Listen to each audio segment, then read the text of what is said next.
So continuing with our exercises, this time we're going to look at the Intruder Payloads extension. First, you'll need to download the source code from GitHub, and it's located here.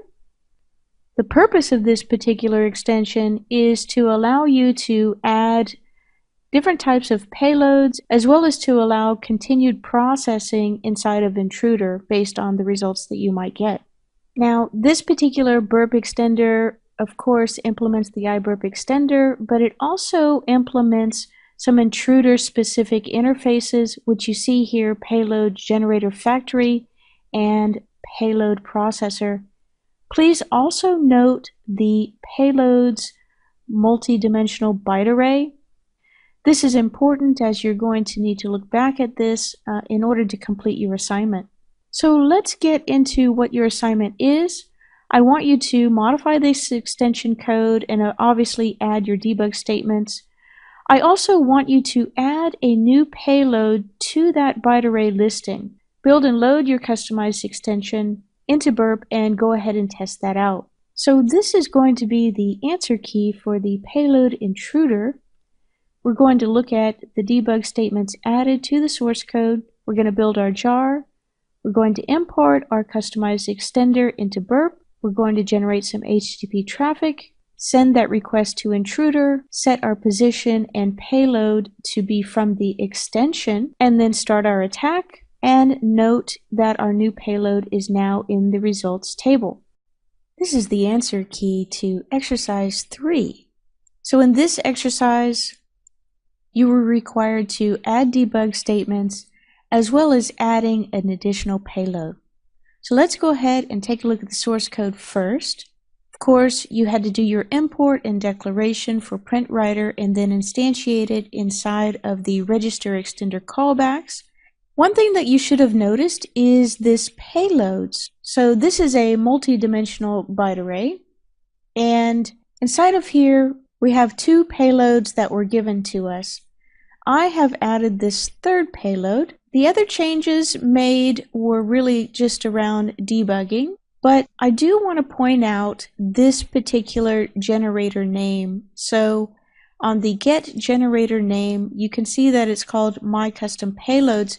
This is significant because when we have our transaction going through Intruder, for the payload tab, we're going to select an extension generated payload, and this is where you're going to see this string appear.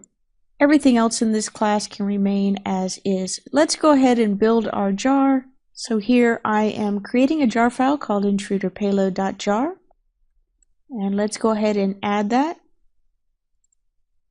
You can see that I've got my debug turned on and I've got some debug statements here. Now what I decided to do is I'm continuing to run the Node.js server and I'm using that as my testing application. So here's my testing application. I'm just going to input something and return to burp.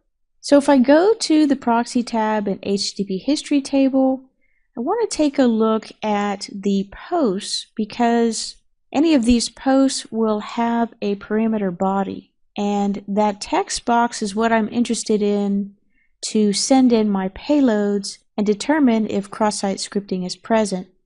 So I'm going to go ahead and send this post request to Intruder. The target is fine. Let's go to positions.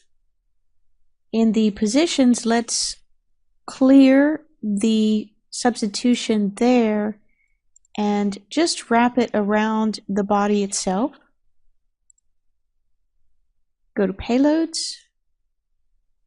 Now under the payload sets, you're going to change the payload type to be extension generated. Now under the payload options, you need to select the generator. This is where that string comes in, My Custom Payloads. Select that, click OK, and now you can see that that is selected for my payloads.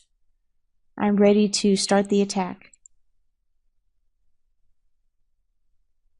And as you can see, I have the first two payloads originally written in the source code, and then I have the third that is the one that I added to that byte array. So I'm now sending this into the text box and looking at the response that I got back. So this extension is really handy if you want to customize the way that Intruder interacts with payloads.